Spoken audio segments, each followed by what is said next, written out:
Bismillah. Assalamualaikum warahmatullahi wabarakatuh. Mga kapatid, dito tayo ngayon sa sitwasyon sa Cuba. Ito ay biktima naman sa mga Amerikano nga sakim ng kapangyarihan, sakim ng kayamanan. Kasi dahil sa embargo, crisis ngayon sa Cuba, ito lang ang nasyon presently nga since March wala silang electricity. Walang makapasok na pagkain, walang makapagpasok na gamot, walang makabigay ng sustenance, basic sustenance from ibang bansa, galing sa ibang bansa dahil sa blockade or sa mga sa embargo nga ginawa ng United States of America. Yan po mga kapatid ang malungkot nga pangyayari.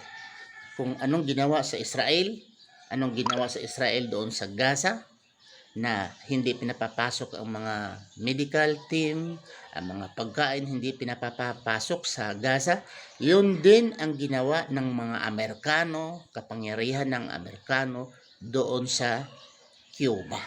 Na imagine may mga nag-dialysis, kailangan ng kuryente, wala.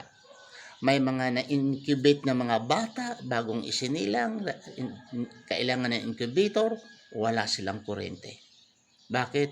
Dahil sa shortage sa power, sa kuryente, wala silang kuryente, dahil hindi sila maka-import ng mga gasolina, hindi sila maka-import ng mga kurudo, mga equipment sa ibang bansa, gaya din sa atin sa Pilipinas. Kung di tayo maka-import sa kung anong pangangailanganin natin, particularly sa bigas o ano pang gasolina, gamot, hindi tayo maka-import, ano mangyayari sa atin?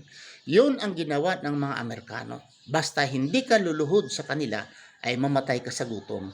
Ang ginawa nila sa Valenzuela, kinidnap nila ang presidente sa Venezuela, pinalitan nga puppet nila. Yun din ang ginawa nila sa Iraq. Yun din ang ginawa nila sa Libya, yun din ang ginawa nila sa Syria, yun din ang ginawa nila sa Afghanistan, sa Vietnam, yun din ginawa nila. Yun din ang ginawa nila kasalukuyan sa Iran. Dahil hindi luluhod ang Iran sa kanila, ngayon, binubomba din nila.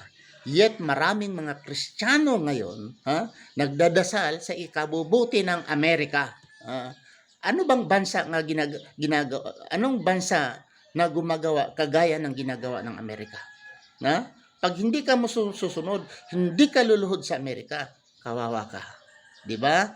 So yung mga Kristiyano, magdasal kayo sa Amerika na makuha nila ang lahat ng kayamanan sa buong mundo, kapangyarihan sa buong mundo, makuha nila para luluhod ang lahat ng mga leaders, president and hari dito sa mundo. Dahil yan po ang ambisyon ng mga Amerikano.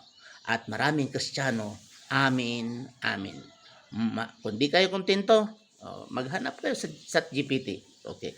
Dito, tatanungin natin ang ChatGPT. ChatGPT, can you tell me about the Americans, what they have done against the Cuba? Is it true that the Cubans now has no electricity? Please. Yes, so the situation in Cuba is quite severe. Earlier this year, the national power grid collapsed multiple times, leaving millions without electricity. The crisis is largely linked to a fuel shortage, which the Cuban government blames on U.S. sanctions, and a reduction in oil supplies, especially from Venezuela. So yun po, masabi ng kapatid, kundi mag-research kayo. For your satisfaction, mag-research kayo ngayon. Ano ang nangyayari sa Cuba, anong nangyayari sa Venezuela. So maraming salamat. Assalamualaikum warahmatullahi wabarakatuh.